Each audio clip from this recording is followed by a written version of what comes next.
not quite quorum.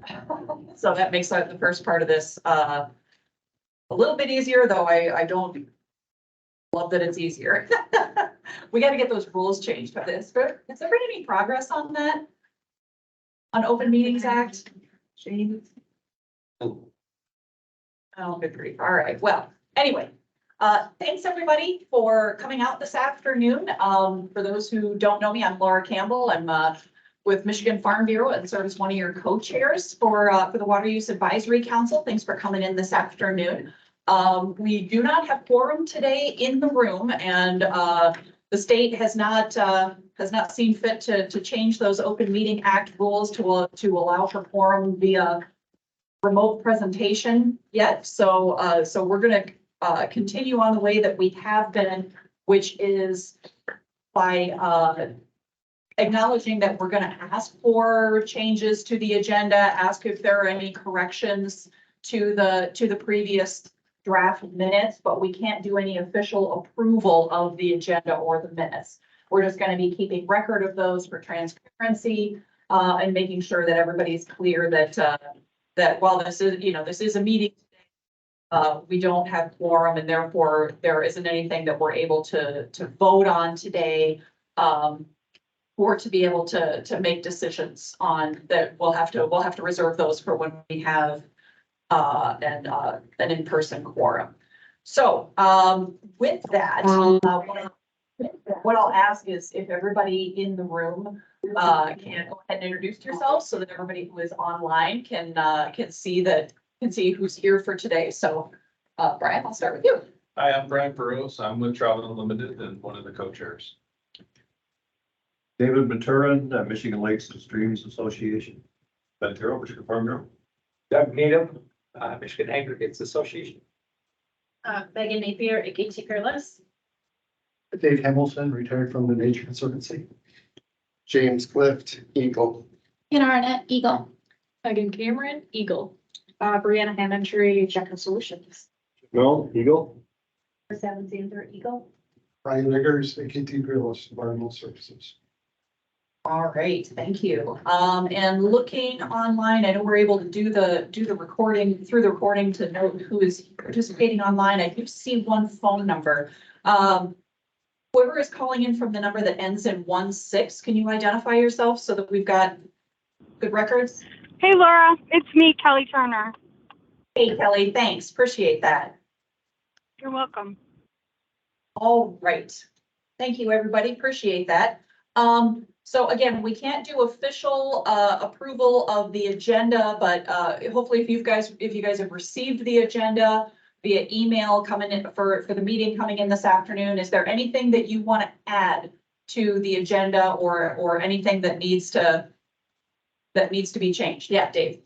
I'd like one thing added, if we could get an update on the budget, just where the process is, if there's any information on where our recommendations are. Okay, James, is that something that you can provide today? Yes. Okay, all right, we will go ahead and add that to the agenda today. Anything else? Any other things that people need to add to the agenda today? Do you want to make any last minute changes about which chair covers which agenda items? Brian wasn't I'm listed. gonna pick up at 6 and do through 7, and Brian will pick up at 8. We'll add the budget to the tail end of the Eagle update.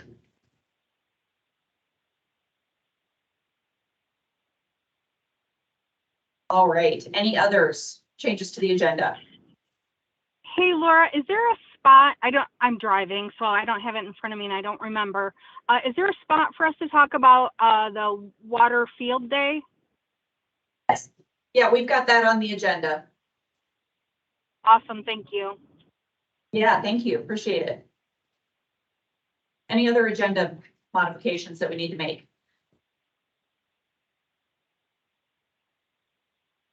All right. Any changes that anyone needs to make to the minutes from our last meeting? Again, we can't officially vote to approve those, but we do want to keep track of them while they're still relatively fresh in people's minds. Any minutes changes? Yeah, Dave. Yeah, under item 2, under members, alternates present via Teams, I have down after my name, David Maturin, statewide conservation organization, and I don't know if you want the organization I belong to or the slot I recommend or I represent, but Michigan Lakes and Streams Association, and it's for the riparian landowner slot. Great, thank you. Appreciate that correction. Any other changes to the minutes that anybody needs to make? Edits, amendments?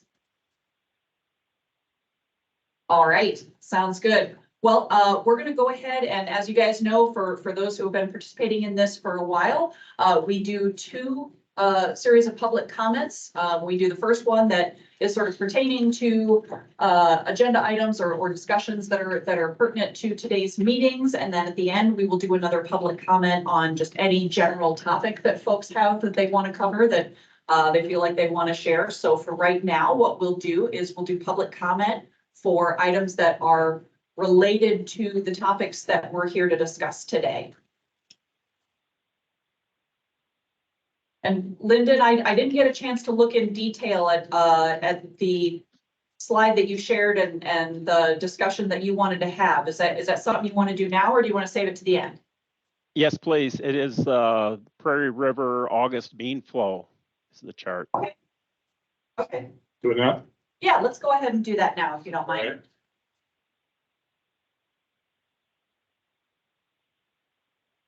Can I go ahead and start speaking while you're working on that?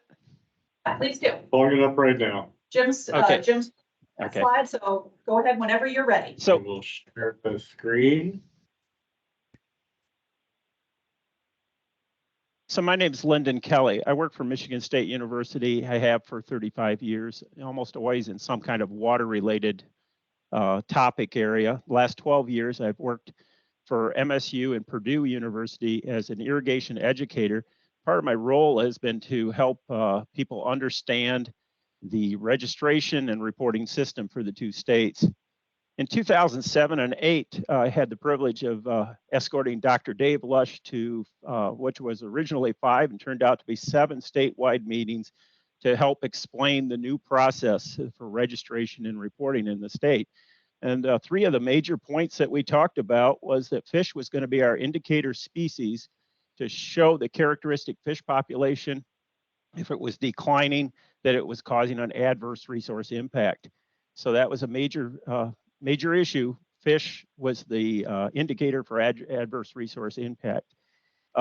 Second, the MIWAT tool was developed, and the MIWAT tool was developed to show the potential impact of a proposed withdrawal to that local stream. And we talked about that, and it was fairly evident that this was something put together in a fairly short time frame. Although I'd like to point out that that time frame, that tool that was developed is primarily in the same type of form that it was nearly 13 years ago now. If you take a look at the graphic that we have up now, it is using the stream flow data on the Prairie River at M66 in St. Joe County. It goes from the mid 60s up till present. And what we're depicting here is the August mean flow. So it's that lowest time in the flow pattern and should be the most affected by irrigation. If you look there, if you notice that we're on a trend line that has us increasing through that almost 50 years of time period at about 1.7 or a little less than 2% per decade. So we're on an increasing flow line, okay? If you take a look at the chart on the bottom is an indicator of how expansion of irrigation in the area. If you notice, the Prairie River and Branch in St. Joe County started out as having very little, less than 1,000 acres of total irrigation up to 2023. Up to 2023, where we were in a major expansion and a lot of irrigation that's there. And in Branch County alone, that's doubled since 1993. Why is 1993 important? 1993 was the decision by the Fisheries Division to no longer stock the Prairie River. Since that decision, We've more than doubled irrigation, but I'd like to point out now trout is at a thriving level to the point that we're considering changing the designation. So actually, we've improved from the bottom of the list, small warm rivers and red suckers, all the way up to a potential trout stream. So it's actually on a improving scale. When we look at the Prairie River and the discussion that's going on about reducing the available water from that 24% that a small river has to the 4% or less that we would when it becomes a transitional trout stream, it's really not supported by either the concept of the characteristic fish population, which got better along at the same time that we doubled irrigation, or the decrease in flow, which is actually on a trend line that increases pretty much with rainfall. This is really hard for me as an educator to explain to the general public. And I think the general public are wondering, why aren't we looking at measuring and monitoring stream flow, and rather than spending the time and money on modeling and additions to the model that get it further and further from the real world and the flow that's actually increasing rather than decreasing. If there's any questions and that's appropriate, I'd be glad to. Go ahead, Dave. Lyndon, this is Dave Hamilton. What modeling are you referring to? Once again, please. What modeling are you referring to? You said you want. I think the MyWatt tool is going to be awful hard to explain to people how we've showed a potential decrease or a theoretical decrease or depletion of the river, but in reality, our streams in our most heavily irrigated areas are showing increases or are flat. The ones I've looked at so far is St. Joe at Burlington, St. Joe at Mottville, Mill Creek near Mottville, Dowagiac, South Branch of the Hog Creek, and 3 streams in Montcalm County. All are flat or increasing. And these are all in areas that have more than doubled their irrigation over that time period. I would just like to clarify that the tool and the models underlying it are not what's at issue here. The question is the classification of the river. And it was classified as whatever it was classified as, warm. And so there's some discussion, should be a different classification. That's the discussion. It has nothing to do with the tool. It has to do with the classification of the river. Can I respond? So yes, I understand. And I don't think anyone's arguing that there aren't trout and that trout aren't doing well in the Prairie River and Branch County. I think the issue at hand is that we're showing that primarily irrigation has depleted the Prairie River to the point that there are no longer more additional allocations left. And if this passes, it will be even more constraining. And yet there is no decrease in flow and the population of fish has increased or went up the scale. Right, agreed. And that's part of the discussion that needs to occur, and monitoring this plan for the next 3 years, I believe, by DNR to help address that. But at the end of the day, we'll be looking at those issues over the classification of the stream. It's not a tool issue, and models may be necessary to actually interpret the flow data and determine what it actually means. So I wouldn't throw models out because that is frequently necessary to interpret data. I think it will be very hard to get producers to believe there's validity in the models if we still have increasing August mean flow and show no depletion as predicted. Understood. Yeah. Thanks, Lyndon. Appreciate that you put this together and brought up the conversation today. We actually do have an agenda item to get a little bit of an update on the Prairie River. And as Dave said, there is 3 years of continued temperature monitoring for that stream. Given that it's got a pretty big thriving trout population, that going to a classification of cold transitional is not the only classification that this stream can change to. So I'll be really interested to see what the temperature monitoring over the next 3 years shows. And I think that it's helpful to see that, you know, we've got in this river increasing flow trends, increasing irrigation trends in the water. That's all good information to have. Thank you. Thanks for having me. Lyndon, are you comfortable with the, hang on just a second, Lyndon, Yes. are you comfortable with sharing this slide as part of the meeting minutes? So the folks, Yes. so that it can go out, okay, And I did forward the Lyndon's email with the slide to Bree. So, okay. Perfect, all right, thank you. all right, then let's pause briefly while I stop sharing Lyndon's slide and then pick up the council slides. Okay, while you're doing that, I see that there have been a couple other folks who have joined us both in the room and online. There's another phone number ending in 99. Can you identify yourself for the meeting minutes, please?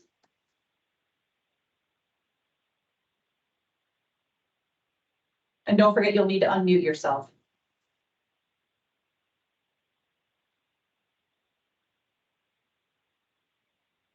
Again, phone number, starting with 3 and ending in 99. Could you please identify yourself? I think it's Tom's. He was just telling me he was trying to get on, but having problems. Okay. But he must not be able to hear. Okay, let's come back to that then, and we'll try to follow up on that. And then we've had some folks who have additionally joined us in the room. Abby, do you wanna start? Oh, Abby Eaton, Michigan Department of Agriculture Rural Development. All right, thank you. Johnson? Joseph Dahl from Michigan State University. Great, thanks. And Megan? Megan Tinsley, Michigan Environmental Council. All right, awesome. Thank you. Appreciate that. Any additional public comment before we move on?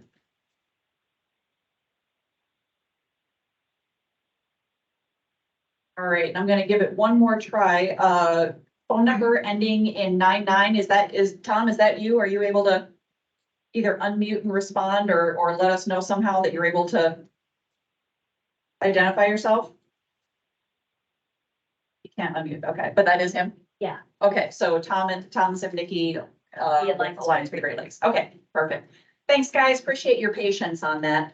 And I guess at this time, I will switch over to Brian, who's gonna cover committee chair reports.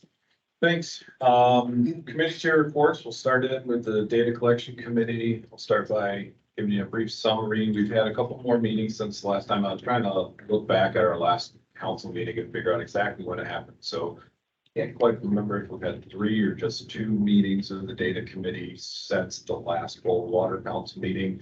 But essentially, one of those meetings was focused on reviewing the status of implementing past recommendations, 2020 recommendations that have been grouped in some way under the data committee. So kind of got the full inventory, spent a fairly long call going through each one. And the high level summary is that at this point, thankfully, most of those recommendations are in various stages of being implemented, at least commenced, or having the RFPs drafted.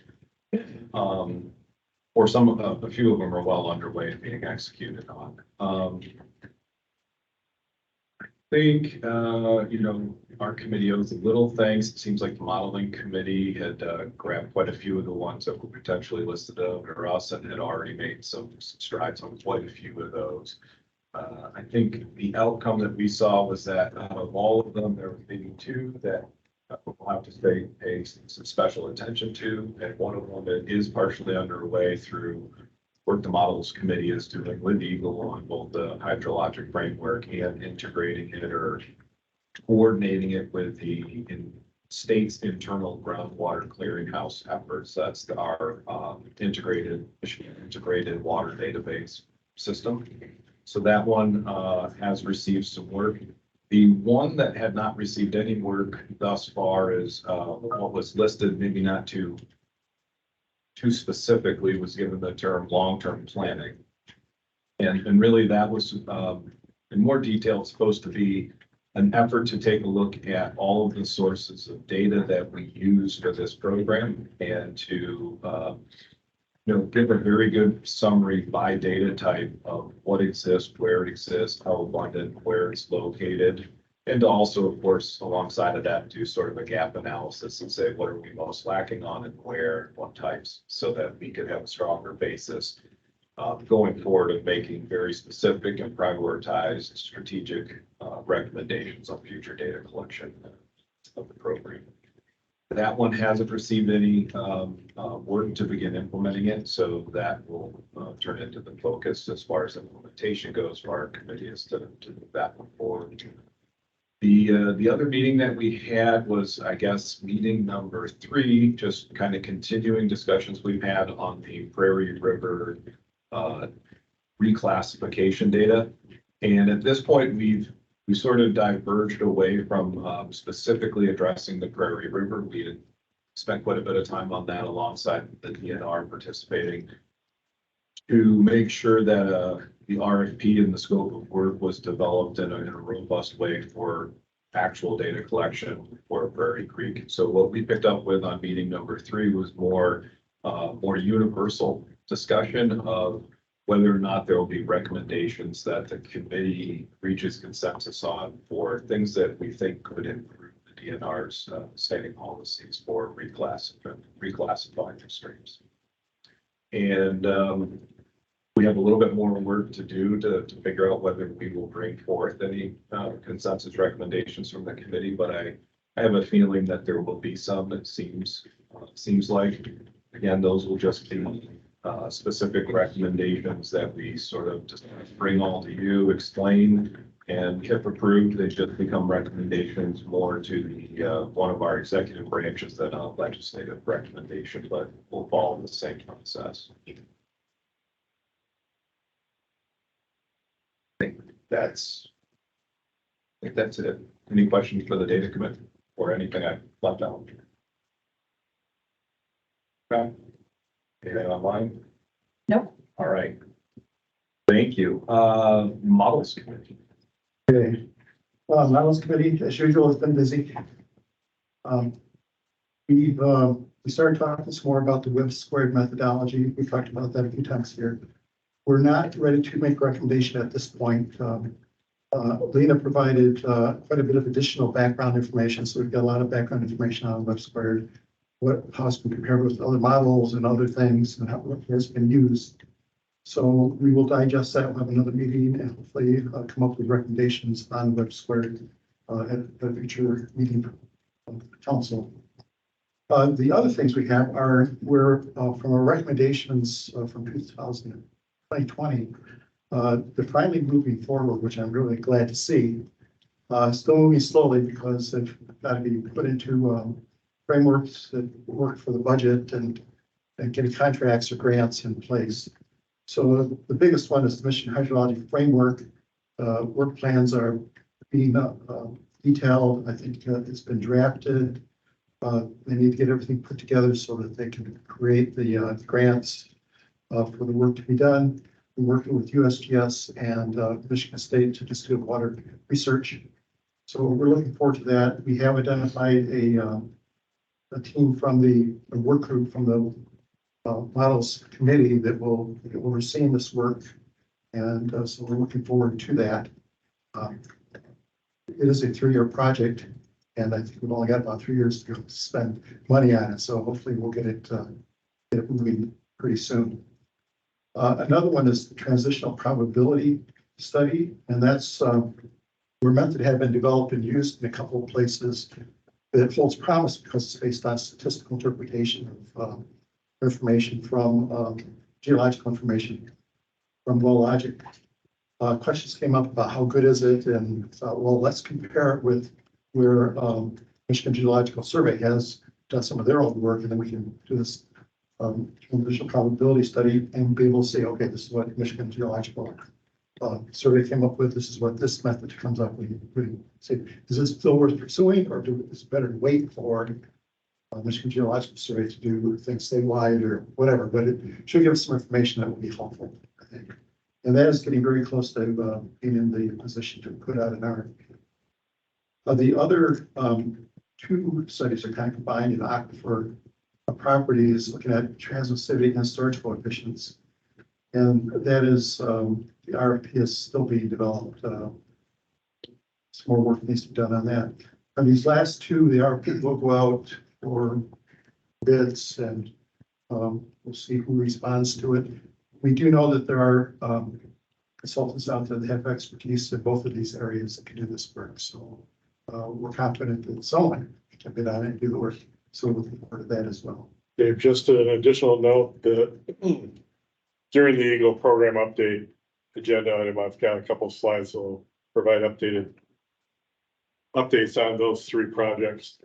Okay, good. Thank you, John. And then last thing is we had a meeting, or the last meeting we had, part of it was on Webster, the second part was on site certificate reviews. And the models committee was asked by the executive committee to take a look at this because we were seeing the potential of conflict on it. And we thought, let's look at it at committee level, try to sort this through. And I will report on that later in the agenda. Does anybody have any questions for Dave? You're not standing up, Mike. All right, thank you very much, Dave. The next listed is new topics, and I'm gonna take a guess that there is maybe nothing to report, but do you see Pat as a participant? Department? No, I do not. Okay, then I'll just ask real quickly, is there anybody who's been participating steadily in the new topics committee that has knowledge of anything that needs to be reported or that a meeting was held? Okay. Say that concludes the new topics. Conservation and Efficiency Committee. Either Hi Emily guys, or I'm Troy. given that report today. Emily and Simon are both traveling this week, and I am currently driving as well. The exit I was going to get off to sit still for this is closed, so I'm headed to the next exit. Is there a possibility of kind of coming back to me in a few minutes Yes. so I Yes. can get someplace where I can pull over? Sure. We'll check in with you once or twice in a few minutes. Okay, thanks. All right, Lauren and Doug, Implementation Committee. We have nothing to report. We're scheduling a meeting, but it sounds like from all the other committee updates that we can certainly get a lot of updates on the tasks at hand. So Yeah. that's very nice. Big thing we're looking for is for the legislature to finish up their budget work so that we can kind of figure out the direction that they're gonna be going in terms of our 2022 recommendations and tracking where that funding request might be. Certainly, I took a page or two full of notes for some, so I'll be glad to share that when the time's right. Yeah, thank you. Okay, well, let's do the DNR Prairie River data update. And I'm gonna ask, do you see Jay Wesley or perhaps Ellie Galati? I'm on, Brian. Oh, great, perfect. Would you give us an update of how that project is going? And I know that you had a meeting concerning it not too long ago, and just provide a summary update for everybody. Certainly. So as DNR had committed, we're gonna go in and take 3 more years of data on the Prairie River in the Upper Branch County section. We worked with the data committee to come up with a scope of work and a request for proposals. Unfortunately, we only got one proposal in, but it's a pretty reputable consulting firm. It's Kaiser and Associates. They're located out of Kalamazoo. So they got the contract. The contractor met on site with the 5 property owners where the loggers will be deployed. They actually met yesterday. We got some help coordinating that meeting with all the property owners through the Prairie River Water Users Group. So they've been great helping us get in contact with those landowners. We basically just have to get a letter of acceptance or permission to allow the contractor access to that property for the next 3 years, and then we can install the loggers. So we're on our way. We should meet the July deadline. Things are moving along, so we're all anxious to see what what's gonna come about of that. As part of the contract, we have annual meetings. So if anyone's interested in joining those annual meetings to get a summary of what the temperatures were at each location and what issues may have arisen during the sampling year, shoot me an email or give me a call and we'll get you on that list for that annual meeting. Thank you. Jay, I've got a couple of questions if you don't mind. Sure. I know that, the DNR has been considering doing the fish surveys in-house. Do you guys have the plan set for how those fish surveys are gonna be done while the temperatures are being recorded? Yeah, we'll go in at least once over the next 3 years. And basically if there's still trout present, I don't think much had changed there. I think the most of the criticism has been over the temperature data and how that was collected and whether the appropriate protocols were done. So a DNR crew will commit to at least 1 year of fish sampling, more if needed, but hopefully just 1 year. And do you have set how many locations you're gonna be doing a fish sample or are you looking at one collection? It'll probably just be Bowers Road or one of the ones that were done 3 or 4 years in a row back in 2011 through 2014. Okay, thanks. As far as the annual meetings go, I know that when this topic was kind of brought up before and after the holidays, Acting Director Lott at that time said that once a contractor was selected, that she wanted to do a meeting on site with folks in the area to let them know what's going on, what the plan is, how they can find out more information. Do you know if that's still being planned for? And if so, I mean, we're happy to help with however you guys are getting information out about that meeting. Yes, so I think the director's been working directly with the Prairie River Waters Users Group to coordinate that meeting, and they do have a date. So other than that, I have not been involved with it. Okay. Do you know the date of that meeting? I will look it up while we're on here. Okay. Other questions for Jay about this? So I have it July 12th. July 12th, okay. If you're able to share the information about time and location for that meeting, that would be very helpful and we'll make sure to share that with folks as well. Absolutely. Thanks. And I'll maybe try to add a comment to, in relation to the questions posed in the public comment. And just the reminder is one of our 2022 recommendations was focused on trying to take a closer look at situations where we believe water withdrawals have increased and comparing that with how flows have changed through time. So that is a focus that we'd like to, get funded and to work on to take a closer look. And then the only other part that I mentioned on the Prairie River is that the part that complicates it is that while there may be some long-term flow data, there really isn't the pre-existing temperature and or fish. So we really don't know if fish have changed, if they've improved, if it's gotten better for them, or whether they are the same as they've ever been and it was just a misclassification error. So it's two sort of separate types of information, but that first concern with the extent of withdrawals and flows, that is the focus of one of our recommendations that we made last report. And I just add, for Breeze, keeping track of this, when Jay's talking about deploying loggers, he means data loggers. Okay. Just so the public doesn't.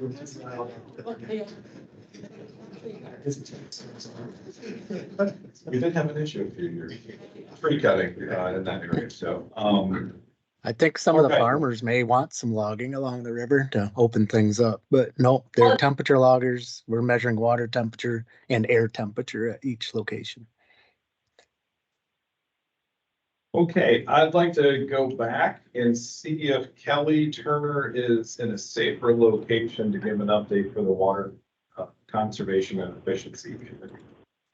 I am. Thank you so much. I appreciate your patience with me on that. I'm now in the passenger seat, so that's a way safer place to be.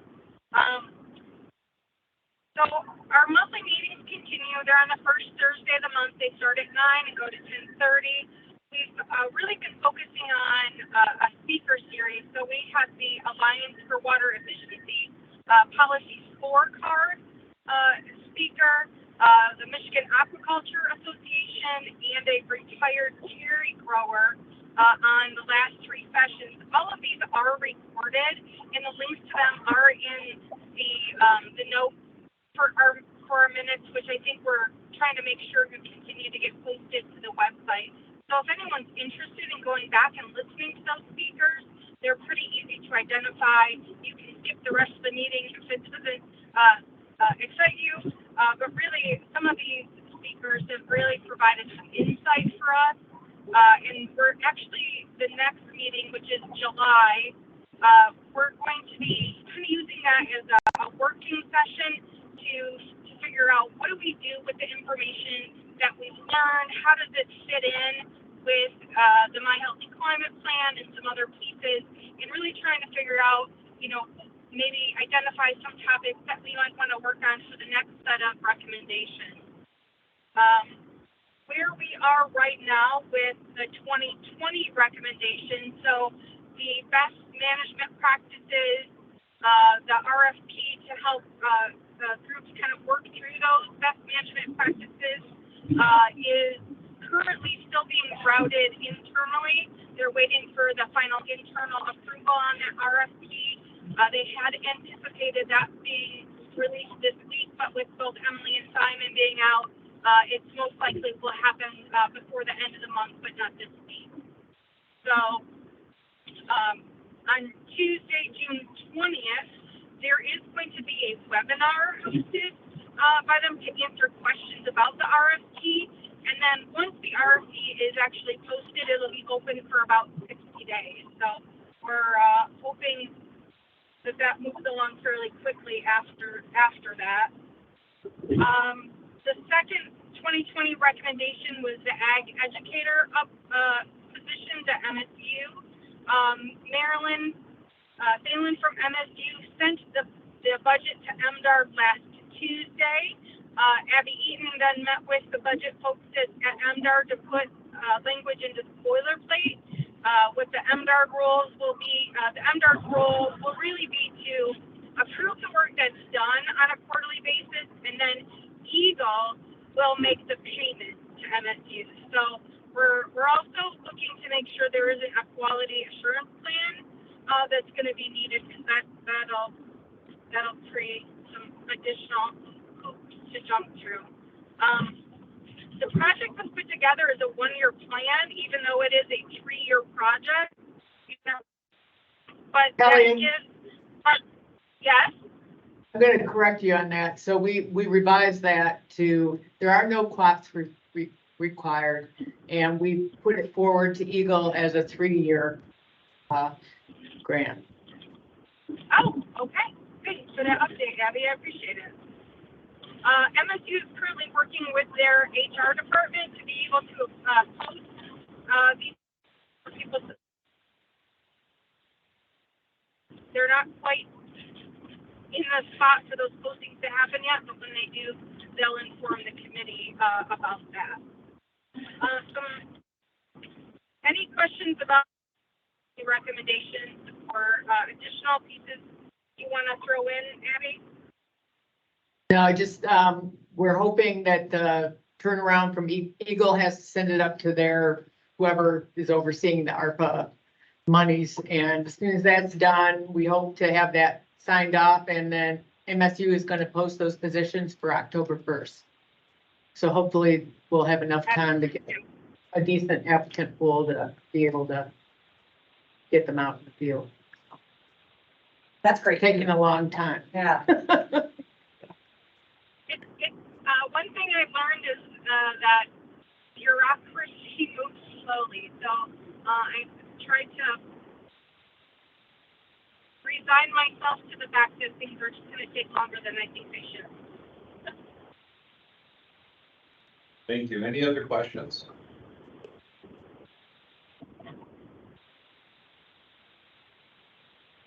Not seeing any. Thank you, Kelly. Thank you. We're joined by you now. Would you like to introduce yourself, please? Hi, good afternoon, Teresa Seidel, Water Resources Division Director at Eagle. Thank you for joining us. Sure. Okay, I think that takes us to agenda A, and I'm going to hand it off. On your list of topic presentations today, Dave Hamilton's going to provide you some overview of that SSI presentations and future plans. Okay, so this is from a meeting that we had, again, on behalf of the council, we were looking at trying to sort through the issue. The issue is not sorted through, but I'll give you, what I learned and give you some of my thoughts on it and where we're going to go with this. So the site-specific reviews, from the applicant's point of view, it's everybody loves the tool. Go in there, get an authorization, and go about the business, not talk to the department or anybody else. But sometimes the tool says, sorry, we can't authorize this, goes through the department. So then the applicant will provide the details of the withdrawal, how much, where, when, schedule, all that kind of stuff. To the department. And they also have the opportunity to provide additional information. If they want to do a alternative analysis provided by a professional, they can provide that. So then the department, they get this information and they of course review it. They review a lot of information as they look at a site-specific review. So they look at a lot of details of any analysis that was provided. They look at the index flow, local hydrogeology, other large quantity withdrawals in the area, baseline capacities, and anything that might affect authorizing this withdrawal, they look at. And I will say that the department, I think, is very good at trying to get to yes. I mean, they're looking for ways that they can authorize the withdrawal. But they need to find a way to do that to be able to do it. So they will look for a way to get the proposal to yes. If they see a way they could get to yes, but with modifications, they'll propose that back to the applicant. And the applicant has a choice, yeah, I'll make those changes or not. And of course, sometimes they just can't come to an agreement, and that's the end of that proposal. Now, it's one of the things I noticed with this is that there's a very short time frame that's allowed with this. For site-specific review, typically it's 10 days. And we've seen the charts of how often the state actually meets that. And that's been an issue of trying to get the resources to get that time level down. When an alternate analysis is provided, the time schedule is a little different. It's 20 to 25 days. But at the end of that time, if the department has taken an action, it's an automatic approval process, which is an entirely different animal. But again, I view the short time frame as potentially an issue here, and I'll talk about it a little bit more. So we had presentations, two presentations, one from the department, one from Team Star Consulting that works with a lot of the irrigators in southwestern Michigan. And I guess beyond it, he's talked to us when he's been in the field in mid-Michigan as well. And the presentations were on the same site-specific reviews, same project. And each discussion, each presentation was very good, was very logical. But listen to either one of them, to both of them, say, yeah, that sounds good. Say that to both of them. But they seem to be talking past each other. And I found that very frustrating, personally. And it was almost like they were talking about different projects. And the department did find a resolution. Some of it has to do with the exchange of baseline capacity and some of those kinds of things, which from a technical point of view is not a real satisfying thing, but it works from the program point of view. If you get somebody yes, and they're able to balance water in the program. But presentations raised questions in my mind that I think we need to look at some more. And some of the stuff that it raised, what I'm going to talk about next is what is the appropriate role of analytical models? Can I say something now, or do you want me to hold my question to the end? Hold it, please. So, next slide, Jim. So getting back to the very basics, and any of you take any thing dealing with groundwater flow, you've seen this Darcy's law. It's famous, Q is equal to KIA. And this actually was developed by a French engineer in 1856. And he was trying to design a sand filtration system for a city in France. And he had to figure out how much water can I put through the sand filter. And as any good engineer will do is he'll try to figure out an equation for that, so then he can make a prediction. And that's what he did. It's Q is equal to K. Now it's called Darcy's Law because it's actually applicable to a lot of stuff. And give an engineer an equation and they can go, wow, because you can make all sorts of predictions, analysis. And this equation, this is the simplest form that you see it in. Q is equal to K, which is hydraulic conductivity, which is actually a proportionality constant. The delta H over delta L, which is the gradient, and then A is cross-sectional area. And that can be put into different forms for 1 dimension, 2 dimension, and 3 dimension problems. The K in this case is hydraulic conductivity, includes properties of both the water and the matrix that it's flowing through. You can change and you can figure out what the matrix properties are and use a different fluid. So like this is used in the oil industry. This is used in, can be used with brines, can be used with all sorts of fluids going through a porous matrix. So it's used all over the place, which is why it's called Darcy's Law, because it's a very useful and applicable thing. So I just want to highlight that because that's the basis for all of the analysis that we're going to see done and any of the things that we're talking about. Next slide, Jim. So analytical models, I want to touch on these because I think there's a misunderstanding as to what they mean and how we should use them. And an analytical model is you're basically taking one of the forms of Darcy's Law and you're coming up with a solution to it. Now, to solve that problem, you need several things. You need to have a domain that that equation applies to with boundary conditions and initial conditions, and which are all mathematical terms. But if you can lay out a problem, you can solve that using the equation. And so for years, people didn't have things like computers. So this was first formed in the 1850s. Well, people started figuring out ways to, how do I analyze water coming from a well? And so, in 1941, Tice came up with a way of, let's analyze and figure out how to analyze a drawdown in a well. And from that, he could back calculate, figure out what hydraulic conductivity was. He also could say, hey, I can see boundary conditions as I have a drawdown curve. And I can see if I hit a boundary, or I can see if there's leakage. There's all sorts of things that you can see and learn as you do it. And then with analytical models, you can analyze them. So the examples I'm going to run through, the first one that's under A, it's hard to see there, but there's the cross section of an aquifer here. You have a well that's a little bit on the right-hand side there. The little triangle's over what's called the phreatic surface. On the left, that's where the stream is. So in this case, the stream fully penetrates the aquifer. And there's no barrier between the stream and the aquifer. It's the same material. So the stream is feeding right into the aquifer. And you can calculate, if the well is so far from that stream, you can calculate what the withdrawal is. You give it the K, hydraulic conductivity, and you can calculate what depth, how much water is going to come out of there. Now it's complicated a little bit. You say, okay, well, it's not just a perfect connection with the aquifer. Say there's a stream bed that's there and it has some material that's going to slow down the transmission of water. So that's what that area is in this case. So the water has to go through the stream bed. There's some stream conductance that's got to go through. But still, with this simple calculation or simple circumstance, you can calculate what that flow will be. There's several things that go into here. There are other assumptions. So first of all, the stream is fully penetrating the aquifer. The well is fully penetrating the aquifer. It's fully screened over the aquifer. There's one well and one well only. The aquifer is flat and it's infinitely extensive. And if you're looking at this from going in and out of the picture, that the stream is infinitely extensive as well, going in both directions. So it's pretty simple geometry, but that's what makes for a simple solution mathematically.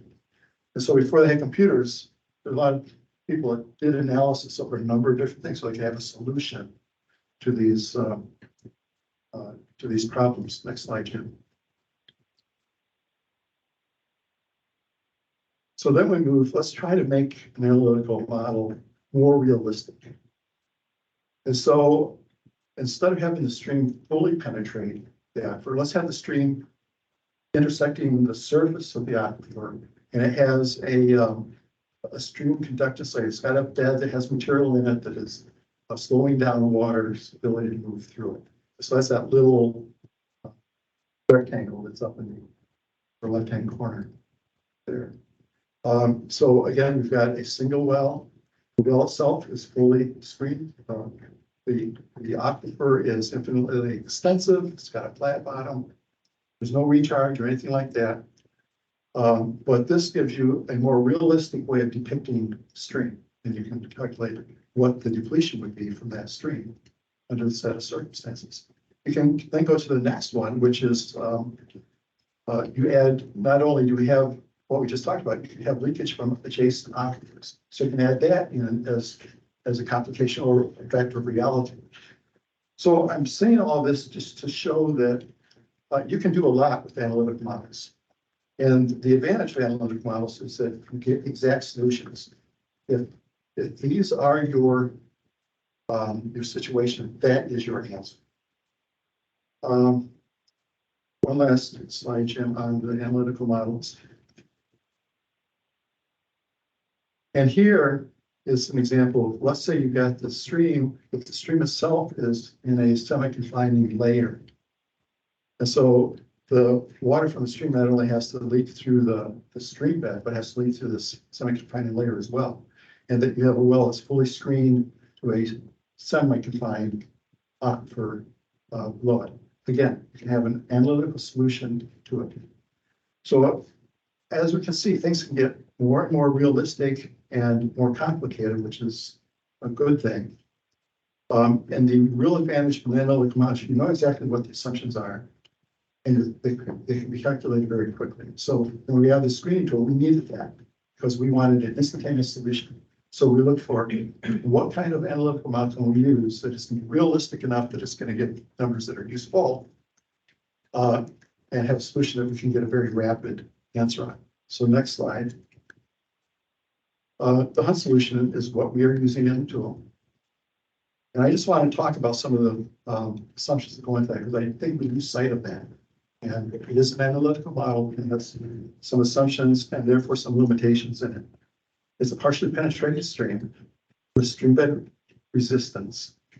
And in it, the stream bed resistance is one of the things that you adjust to say, well, how much water is going to come from that stream. Depending on what factor you put in for that, affects how much water is going to be coming from that stream. The aquifer is infinite extent, can either be fully confined or unconfined. It's homogeneous. I didn't mention that before. All these other ones are homogeneous. Horizontal flow. A small change in saturated thickness for an unconfined case. In other words, compared to the thickness of the aquifer, the drawdown in the well is a small amount of it. The stream bed conductance term must incorporate the hydraulic connectivity of the stream bed, the geometry of the stream bed, and the stream bed thickness. So a line is built into that thing. And then the head of the aquifer always remains above the stream bed. So these are the assumptions that we have going in. And that doesn't fully apply anywhere. But it applies in a lot of places well enough that we use it, and we use it in the screening tool all the time. So when we're talking about looking at the web squared, we're looking at a refinement of this, which adds some capability to our analytical model that makes it more realistic, but it's still an analytical model. And again, if you have these boundary conditions, that is the solution. You don't have to field verify. That is the solution. So I'll move on to numerical models because inherently analytical models cannot handle the water balance question, which ultimately that's what we're getting down to when we're looking at water management areas. We're saying how much water is going to be depleted from this, how much water we have. That's what I mentioned here. How much are all of these wells taking out of it? And when you look at all of that real time, you've got recharge, you've got heterogeneity. The aquifer is not homogeneous. It is not flat. And the only way to analyze that is with the numerical model. And so in this picture, it's just showing, okay, you've got an aquifer that isn't flat. In fact, it's got boundaries on 3 sides of it. The stream is not straight. It meanders. It's got tributaries on it. And the grid next to it is a way that you can incorporate those features into a model. And then you solve Darcy's law for those as your boundary conditions. And you can have recharge and other things. So it is really a powerful tool. Next slide, Jim. And then the Michigan Hydrologic Framework, which we want to get going. When we look at this, this is a huge step, not only for this program, but a lot of analysis in the state of Michigan, because this will facilitate the creation of numeric models. What it will do is that we will have on a GIS basis a lot of the data available, which it is available now, and more will be created to add to this framework. As models are created using this information, that model input can then be put into the framework. So models can also then become available to other users. They can say, oh, somebody made this model of all of St. Joseph County. Great, because I'm interested in this little trip over here. And I can use part of that model to help me create a model for that little trip over here. And so it can facilitate analysis that's being done. One of the things that we have proposed in this part of the hydrologic framework is the creation of a meta model. And the idea of that is that you can take information from a numerical model and figure out a way to statistically put it into basically the tool. You can take place of some of the analytical model. So potentially it's a very, very useful thing where you've got the advantages of an analytical model because it's fast and instantaneous solution, but you've got the information and complexity built into the numerical model available. So that's part of where we're going. So this hydrologic framework is designed to really help this program down the road. We're not there yet, but this is the direction that we are moving. And the other things that we talked about with improving the transmissivity and storage coefficient, as well as the web squared, are all things that are going to improve our existing tools, as well as get us to a better position as we get more in place. So I wanted to talk about this because I have seen what I think is a lot of misunderstanding. Because people are saying, well, on the analytic model, they want to see, well, where's the field data? Where's the field justification of this? And that's really the wrong question. With an analytic model, you look at what are the assumptions and how does that apply to where I'm applying it. And we've already been using the Hunt solution. I think it's been very successful in how we're applying it. We're likely to propose some modification to it, but still a Hunt solution. And it will be useful in the screening tool. It is not the solution necessarily to site-specific reviews. And where site-specific reviews need to move is more numeric models. So what I saw in the talking past each other isn't entirely numerical model versus analytic model. In fact, it wasn't that, but it's the conversation triggered this in my mind because that's where we need to go so that we get instead of talking past each other, we start talking about, okay, what information do we have about the aquifer that we can use to help us make a decision? And sometimes you can use a suite of analytical models together with field data to help you decide that based on what I have for this site, this is the best solution. It's not as good as a numeric model, but something I can do now fairly quickly. Or you can make a fairly simple, quick and numerical model. So for the location, and gain a lot of information on it. You do not have to have years and years of additional data collected and all that kind of stuff to have a numeric model that's going to give you good information. So I just wanted to say this because I think we've got to move beyond just the discussion of analytical models. And in some ways, I think it was a disservice to the program when the legislature said, oh, here's some more analytical models for you.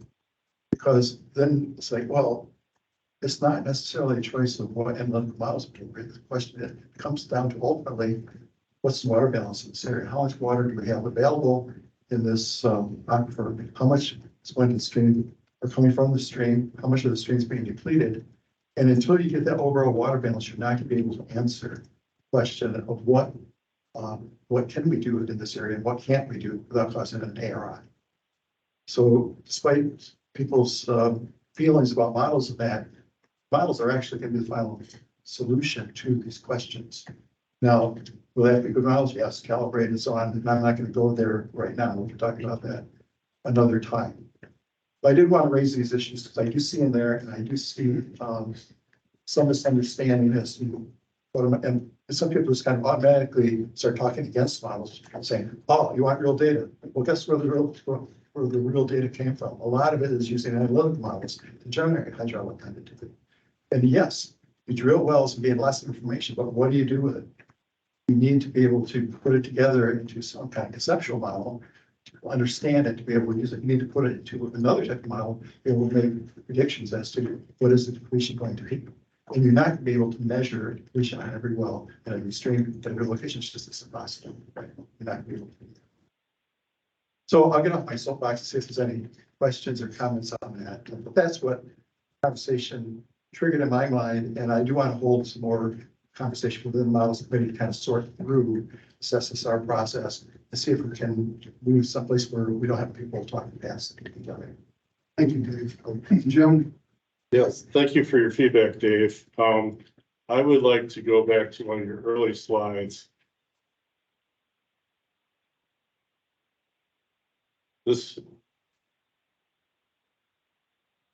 The fourth bullet in particular here, department found a resolution for the applicant, but not a satisfied solution. Well, from our perspective, I guess how satisfied you are depends on what your objectives are and where you're coming from. Now, let me say as one of the two presenters that the amount of feedback and guidance I got for what you were looking for was not optimal. So I was operating in somewhat of a vacuum. I think it was Eagle's presentation was successful from the standpoint of the objective that I had was explaining our decision-making process. And I think we were able to convey that. One of this, you made a point earlier that I think needs to be emphasized. The water use program balances competing interests.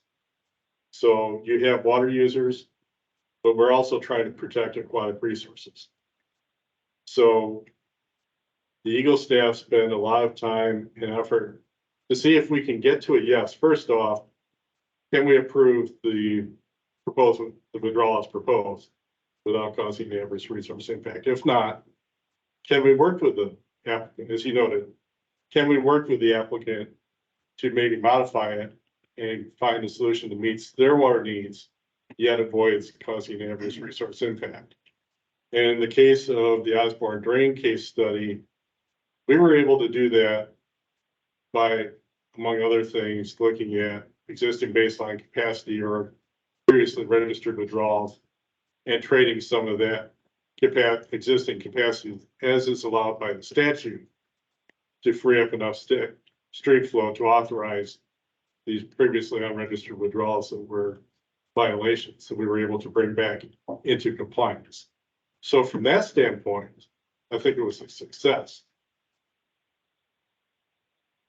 And Jim, I agree. I think you were successful in what you're trying to do. When I said not a satisfying solution, as I look at this and I see people scrambling around with any models, I'm thinking we're not always fully addressing the real question and the real problem. And any individual situation like what you're talking about, you've got to make a decision. But I'm looking past that. I'm looking at how do we get to a place in the water management area that we've got the tools that we need, decisions in that water management area, not just one at a time as it comes up and we scramble to try to get an answer within 10 days. But that we need to get ahead of the curve, coming up with models that we believe in and that are good, and that give us a good water balance, give us good answers to when we've got 100 electronic water withdrawals in this water management area. Can we have another one without causing an ARI? And you've got the answer to that. And you can quickly get to that. So that's, I said, not satisfying solution because you met the resolution. You resolved the problem for the applicant. And I've got no quarrel with that. I'm just saying from this point of view that I'm trying to take is why I said that. And that's the worthy goal. But at the same time, in the reality that we're dealing with, and as I will get to during the program update, one of the metrics we're being judged on is our timeliness. And you noted the deadlines that are in the statute for doing our reviews. So, yes, I wholeheartedly agree that more work needs to be done to better understand the whole hydrologic picture. But in the meantime, in the real world, we've got looming deadlines that we have to meet. And there's going to be additional resources, as Todd knows, anybody that's tried to scope one of these projects knows that there's data collection costs a lot of time and money. So.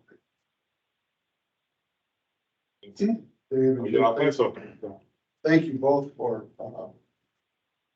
meeting this head on and in a sensitive way that's respectful to all too.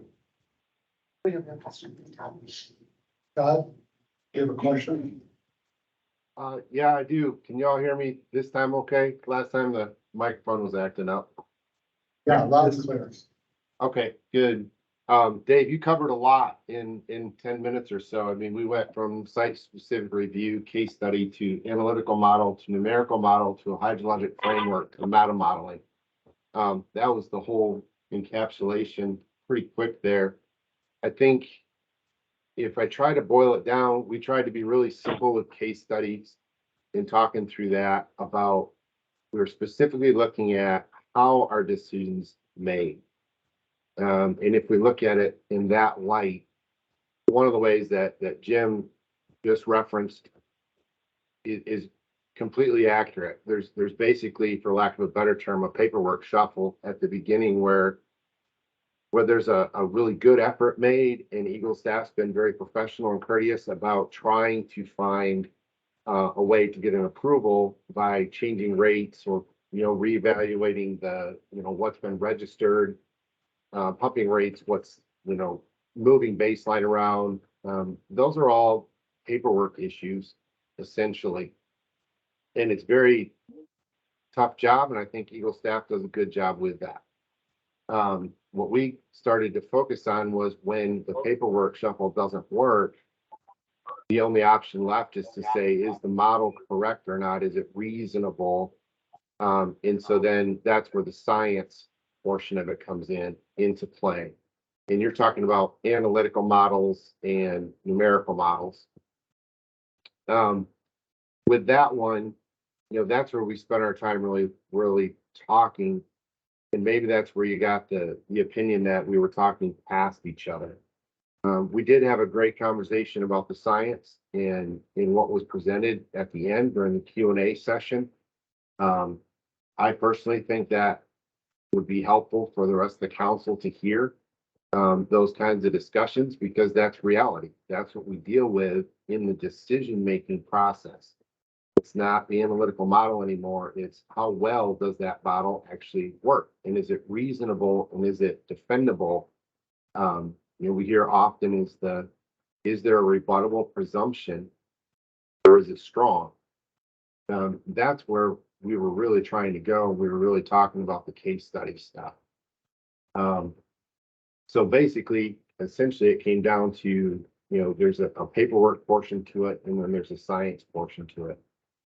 The only pushback I give on the models a bit is, I don't care what model it is, whether it's analytical and simpler in the screening level or not, or decision-making tool or numerical model.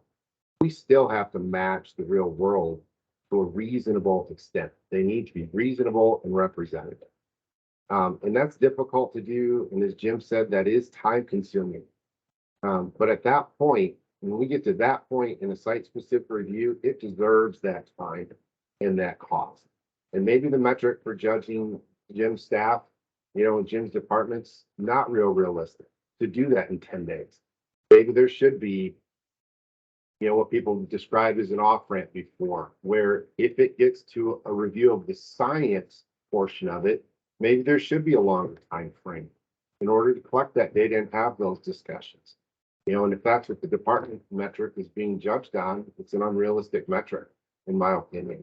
You can't do that in 10 days. And yet, to flip that around, it's not fair to an applicant to say, you have 10 days to supply all this information, or it's going to be denied based on an analytical model because it's the best that we have. So there are some things that need to be brought to light and need to be seen and understood, that we don't work in a vacuum. But at the end of the day, no matter what the model is, we still have to do a reasonable job of predicting what depletion is, predicting what water levels are going to be, how things are connected hydraulically. So there are definitely things that can change, but I think the case studies, the first one at least, did a good job of pointing out some of those things we just don't typically think about because most members of the council don't have any experience with that or haven't had to go through one. And that was the purpose of it, was to keep it simple and lay it out there so that everybody had a better understanding of what was going on and how decisions have to be made. And both sides, applicant side versus the regulatory side, both sides have high bars to meet. And they're complicated. These are complex issues. They're not that simple. So without getting into more detail, I'm just trying to stay high level. Those are my thoughts on it. I guess I would close by just saying, you know, I think it would be worthwhile for more than just the modeling committee to see an example of how decisions are made. Not who's responsible or no blame casting, but how are decisions being made, because that totally influences how the members of this council go about making their recommendations and how they understand the process.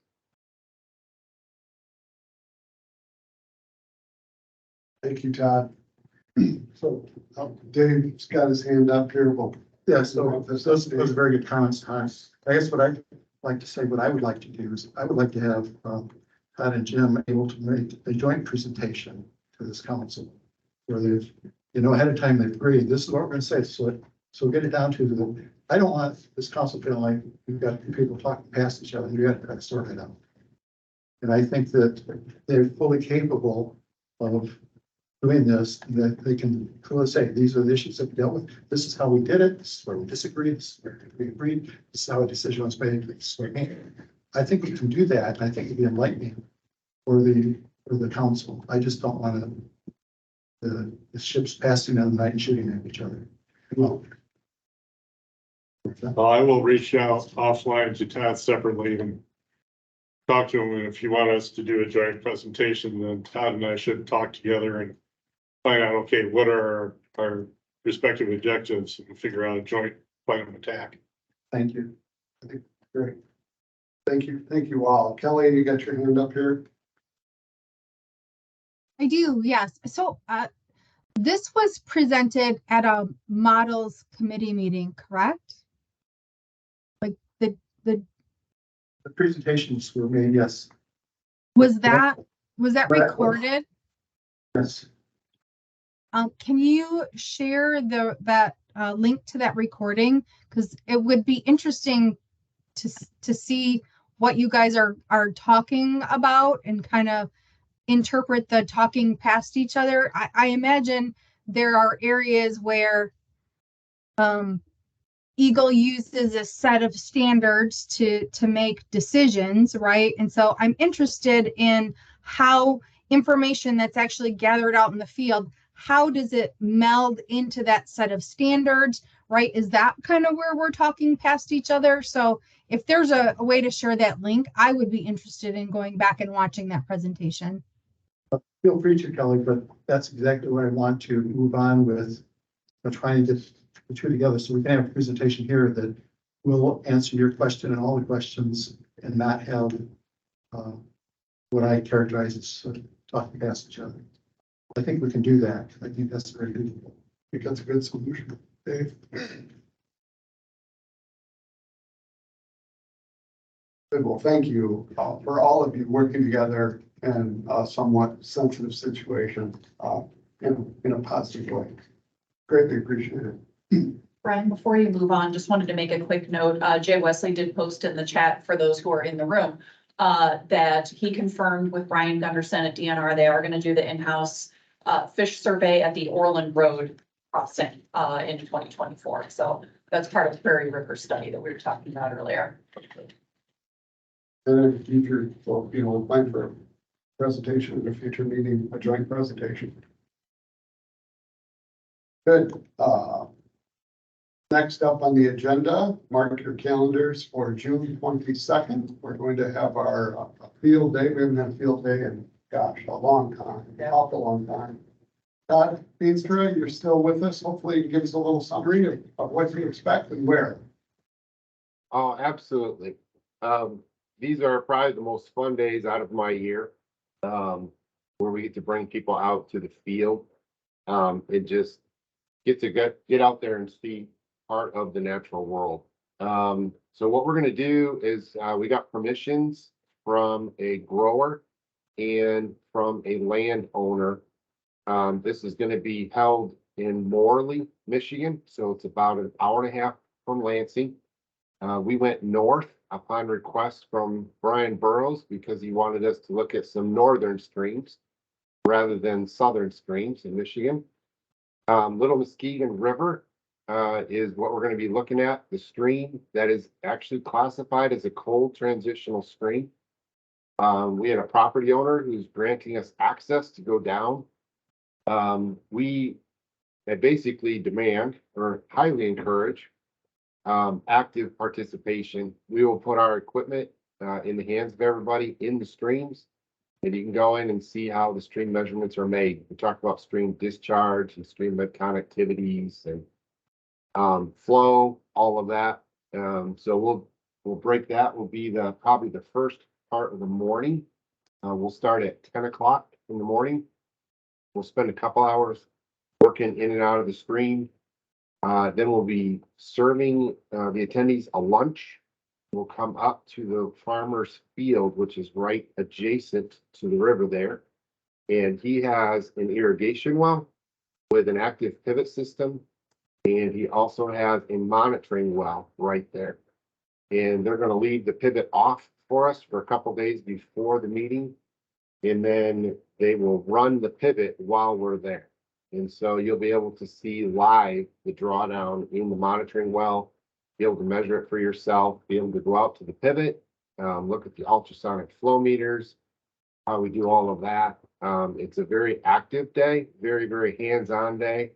And we're going to bring a bunch of our equipment out there. I'll bring all my field staff out there, and you'll get to go hands-on and learn exactly what equipment's used, how it's used, what we can tell from it, what the accuracy is. It's just a fun day. So that will be on the 22nd is the date that I was given. So that will be next week, Thursday. The schedule for the day will be, we'll start, the first morning will be from 10 till about noon. I'll be out in the stream. And then from noon to 1, we'll have lunch. I encourage you to bring some chairs. We'll sit out. We have a couple canopies up. And then from 1 till 3, we'll look at the groundwater side of things. And that will still leave plenty of time to get back to Lansing and hopefully meet most of the rush hour traffic.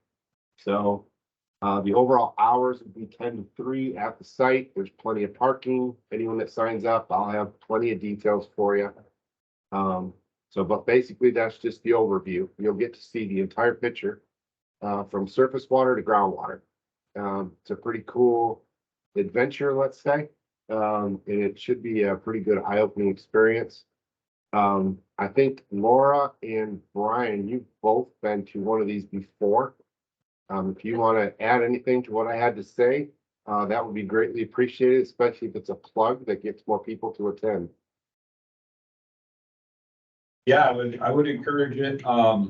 We have a lot of conversations. There's a lot of people who participate in this, and we all have our different realm of expertise or specialties or where we work. And when we're all talking about lots of different stuff, it helps tremendously to have a real picture and an idea of what some of these are and how they work. So we're not always just talking hypothetical or abstract concepts. So I encourage it. Certainly. So was this sent out? This has not been sent out yet. We asked Todd to give a summary of kind of what the day is gonna be like.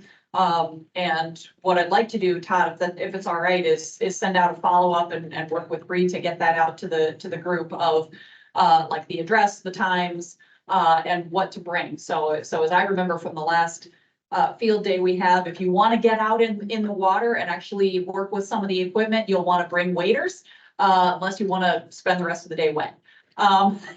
So if you don't have waders, I mean, I think that's totally, Todd, you tell me if I'm wrong. I think that's totally okay if you don't have waders and you just want to see see what's going on.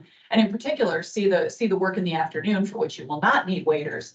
I would still encourage you to go, so don't feel like you got to run out and buy a bunch of equipment just to come do this. But if you have a pair of waders, bring them with you so that you can get in the stream and see how some of the monitoring is done there and get some hands-on experience. So I think to me, that's a really important thing, because we can sit in a room and talk about this stuff all the time, but it's also really important to get out into the field and to be able to see how is this, when we say we need data collected, well, this is how it's done.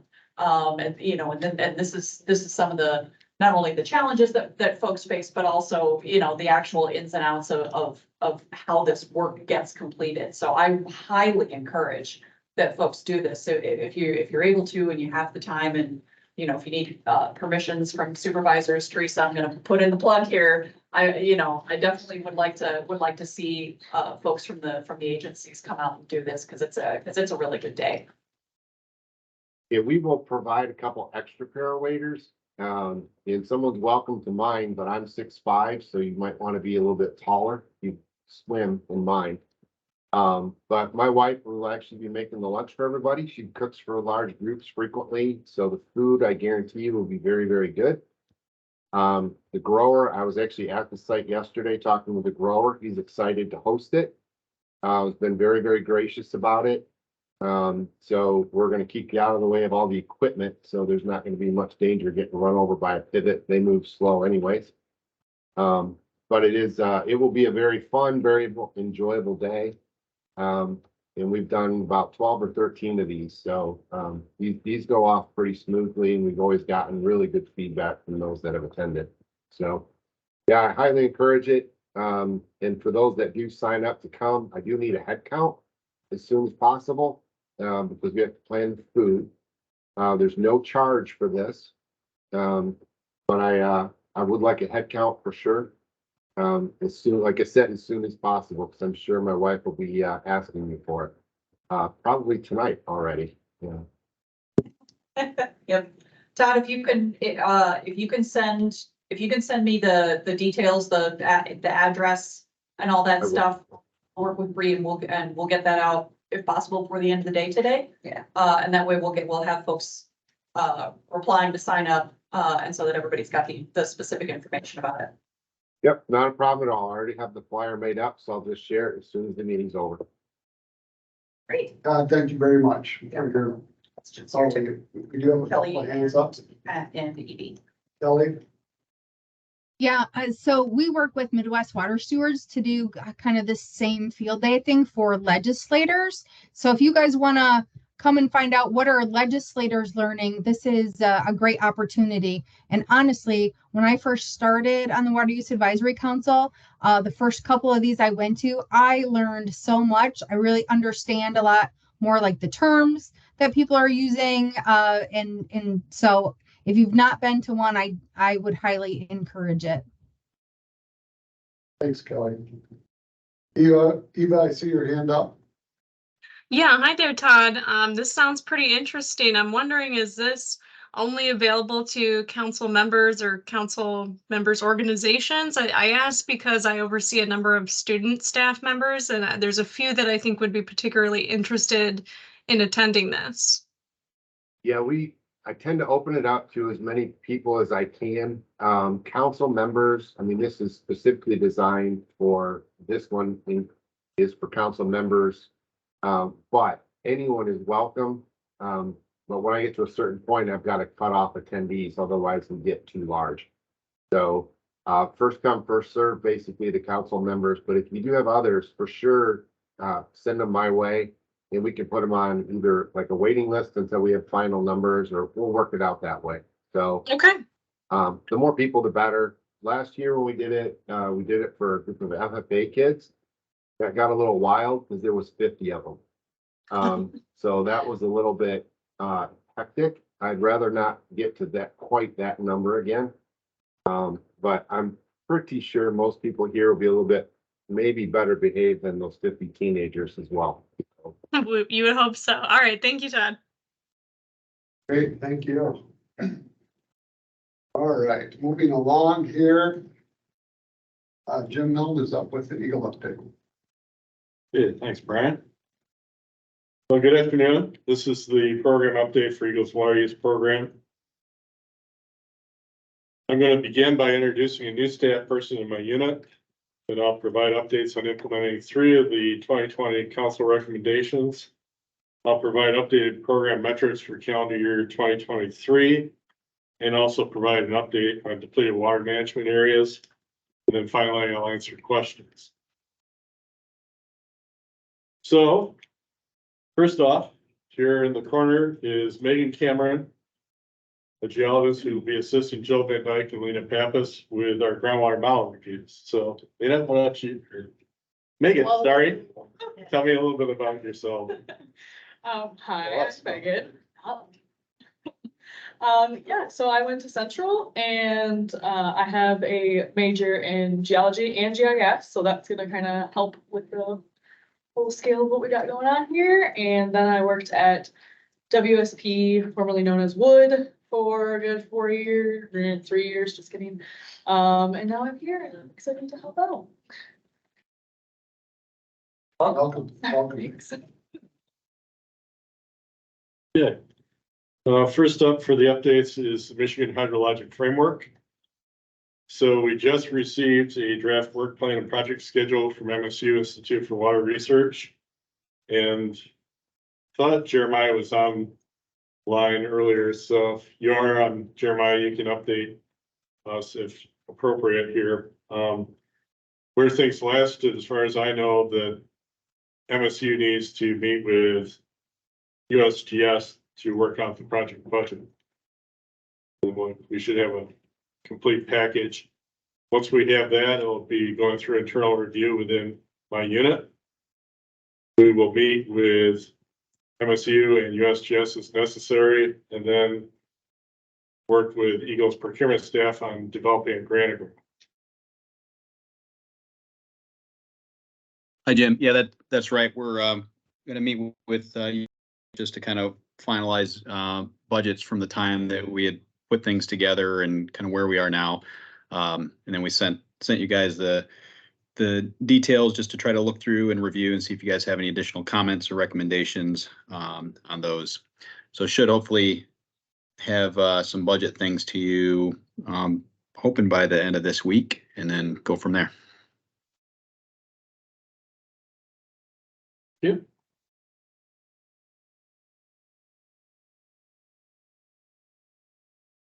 Okay, next up is transition probability modeling update. So Dave Lush, the work group chair in the models committee, requested that they give a presentation to the work group on the transit-gram theory. Then we will be revising the RFP language based on comments that we've gotten from that work group. Then once we have that revised, we'll work with Eagle Procurement to finalize the RFP.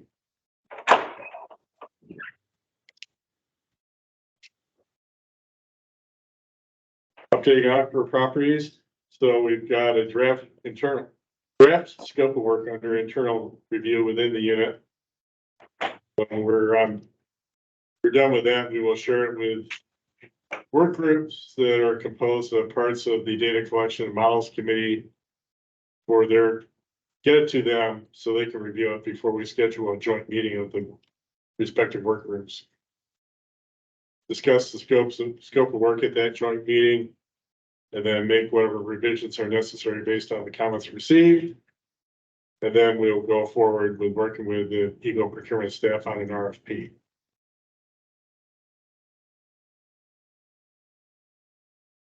Okay, program metrics for calendar year 2023, January through May. The tool is 127 tool registrations were issued. 98 SSR registrations, 2 SSR denials. During that time period, we completed 22 pre-screening reviews, which are the equivalent of an SSR that we do for Eagle Drinking Water Division for a newer increased public water supply. 15 of those were Zone A, 2 Zone B, 2 Zone C, 3 Zone D. Same time period, we issued 4 Part 327 permits for newer increased withdrawals over 2 million gallons a day. Jim? Question on that. The SSRs, that's about 45% of all of the registrations are coming through SSRs. Is that an unusual thing now, or are we really up that high? We're getting more SSRs, in part depending on the locations. So these depleted water management areas that require SSRs. Over the last year or two, we've also gotten a lot of voluntary SSRs from property owners who already had maybe existing baseline capacity, or maybe for whatever reason, they want the security of getting an SSR registration, not relying on baseline capacity. So. Series. Yeah, mostly series farms would be a good example. Yeah, so some of them just want to have that regulatory backing. One entity in particular that's buying up a lot of farms. For the big investment. Yeah. Okay, and then the timeliness graphs, a little hard to read from across the room there, but the top graph is the average number of business days from receipt of the SSR. And then the bottom graph is the percentage of those that are completed within the 10 business day.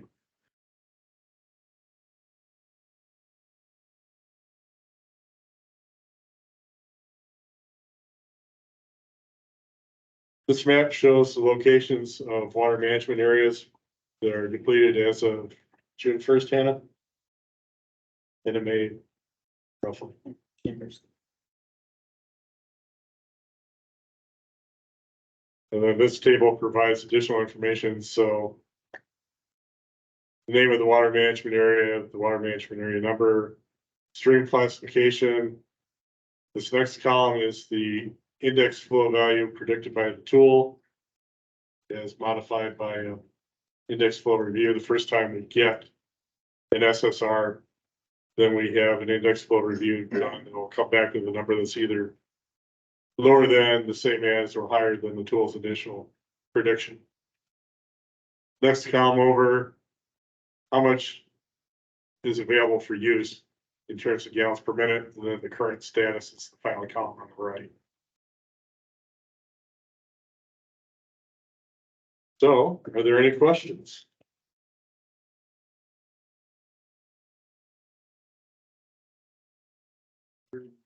One hand up here, just a second. Kelly?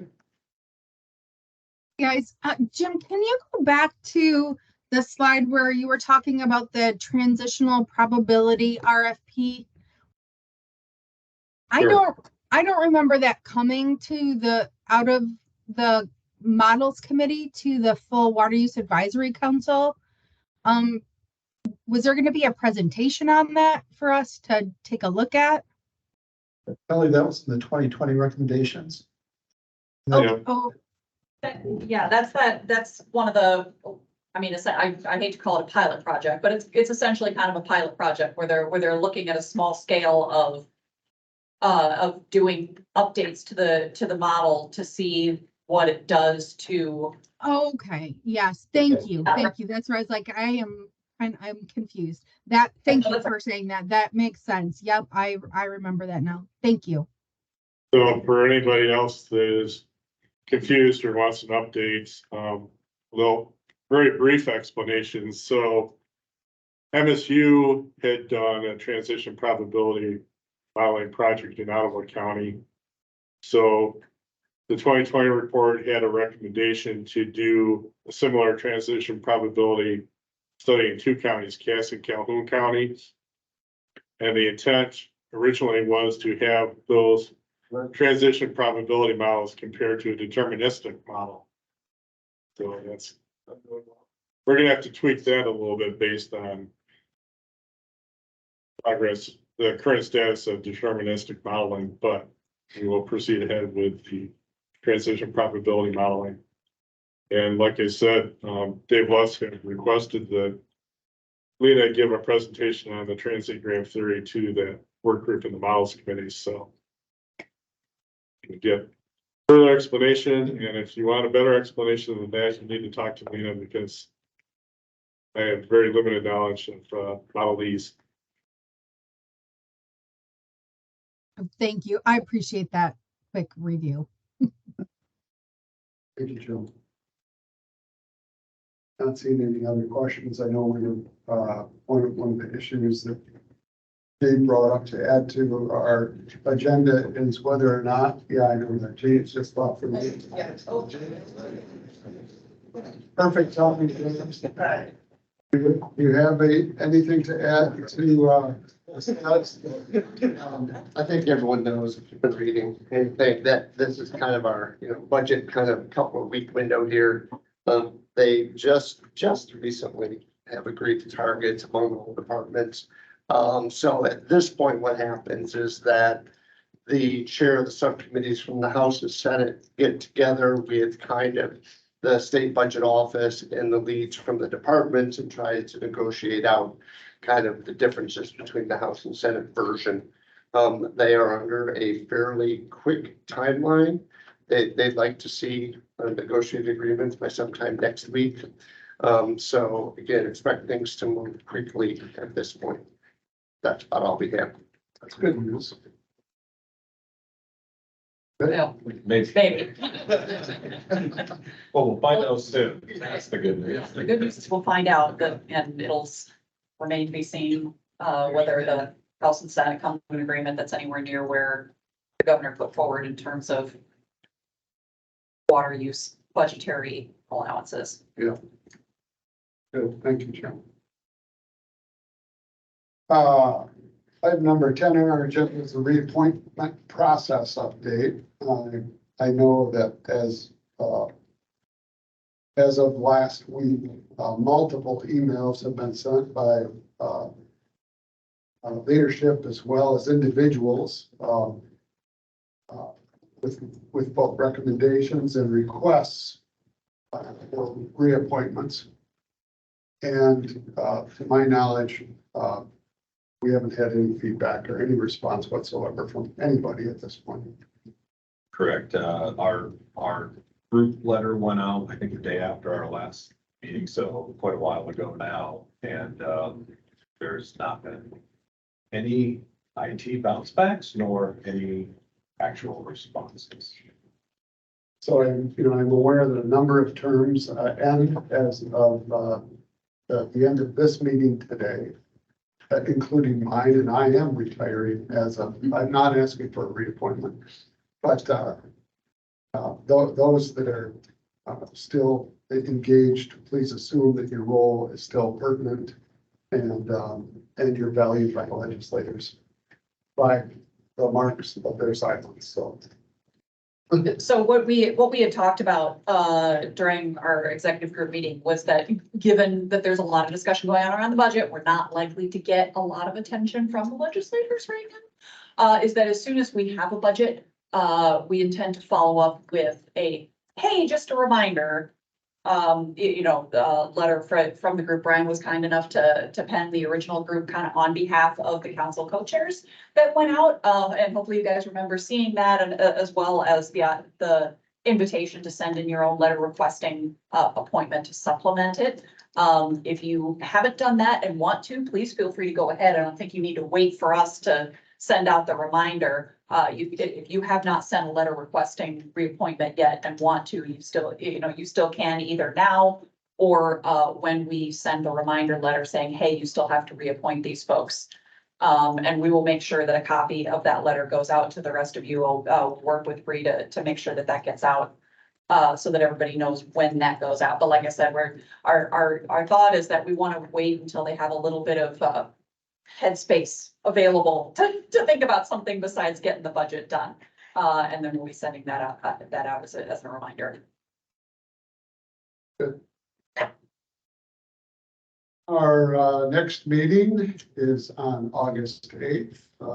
Besides the, So an update to that, and I don't see that Frank is on. Frank, are you on? And I'm just missing your name. So Frank Edwagishik and I have been talking about, he brought up that he might like to host one of the council meetings, and I think it might be the August meeting. We're working out the details on that, but we'll let everybody know for sure as soon as I can get a hold of him. That the tribal council wants to host the meeting. They'll do a tour of their water system. They've got a conference space up there as well as a block of hotel rooms that they can reserve for folks if you're wanting to make that travel and not wanting to have to travel both ways in one day. So more details to come on that, but anticipate that likely the August meeting will be off-site. And I'm not sure about the status of the internet, but since there's a tour, I highly encourage folks to come in person if you can. But we'll get the confirmation of that out as soon as we have it so that people can start planning for it. in Traverse City would be that location. Near Traverse City, yeah. Yep. Traverse City or set up around? It's near, I don't know where the site is that they want to have us tour, so I know it's in that general vicinity. Yeah. I bet. The Pinky region. I was thinking Petoskey, probably in. But we'll get the details worked out and let everybody know for sure, so that do block off the date, obviously, since we have the date already set. But we'll let you know the location as soon as we have that confirmed. What's the date again? August 8th. Okay, next up on the agenda is time for open comments, 3-minute time limit. Does anybody have any open comments they'd like to make? The council? Not seeing any here. No hands up online. Yeah, I'll take a chance. I don't know, Brian, how many meetings you will continue on, but since you're here now, I'd like to thank you for too many years to count worth of trying to help make sure that this program moves along and this group moves along and always, caring for a fair, equitable place where everybody can discuss their problems and try to find solutions together and understand how much work that's at stake. And I want to say thank you. Well, thank you. Thank you. Congratulations on your retirement. Yeah, thank you very much. Yeah. No. No, okay. Okay, not hearing any other public comments. Public comment period is now closed and we are adjourned. Thank you. Great. Thanks, everybody. Appreciate your time. Oh, thank you. Good. Thank you. That's bad. Yeah.